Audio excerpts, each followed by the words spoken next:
Okay, so I'm Professor Patrick O'Leary. I'm the co-lead of the Disrupting Violence Beacon here at Griffith University, and have worked in the area of violence, particularly gender-based violence, for the last 20 or more years. Yeah, look, it's a really important discussion to bring about thinking about the interconnecting and intersectorial nature of climate change and how it impacts on our society structure, but our civil society, and how that interacts with violence, interacts with structural issues, interrupts with issues of sovereignty, interrupts also how we understand sovereignty and nationhood, particularly in our region, and it's particularly relevant for Australia given its colonial history.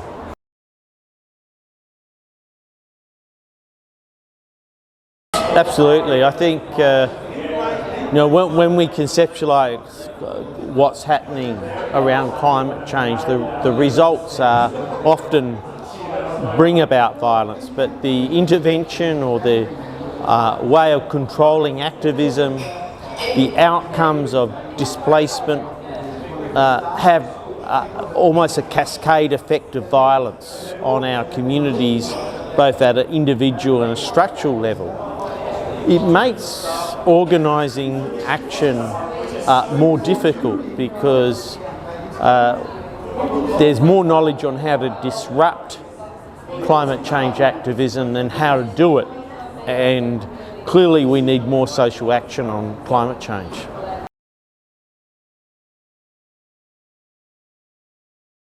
Absolutely, it's really important with bringing RWI in here, we get that global perspective, that human rights perspective, that from direct field experience in multiple countries, we bring together a set of ideas with academics, with research lenses, but also within a framework that then we can mobilise to something more practical. How do we take, for example, the term climate violence forward?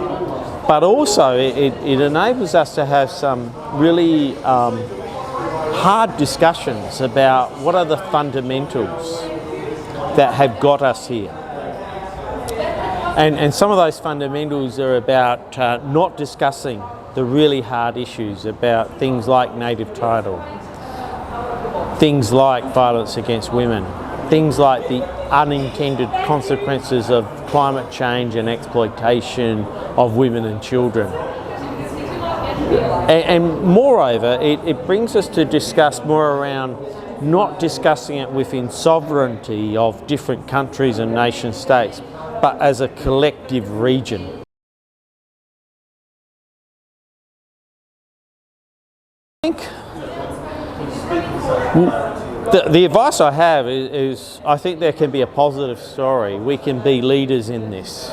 We are very much part of a collective consciousness that can actually change and influence things in other regions in the world by bringing about change. But moreover, particularly in this region, it is an emergency. It's an emergency not only in the lost land, rising sea levels, rising temperatures, but the social structure, people's livelihoods, people's safety from violence and from the elements, people's sense of community participation. These make it together an emergency at a physical, structural and social level. And we've long been confronted with issues such as violence against women, but climate change really does extenuate that, and we can see how we can bring that to the fore. It is also a real important issue of how we bring children in the Asia Pacific into that conversation.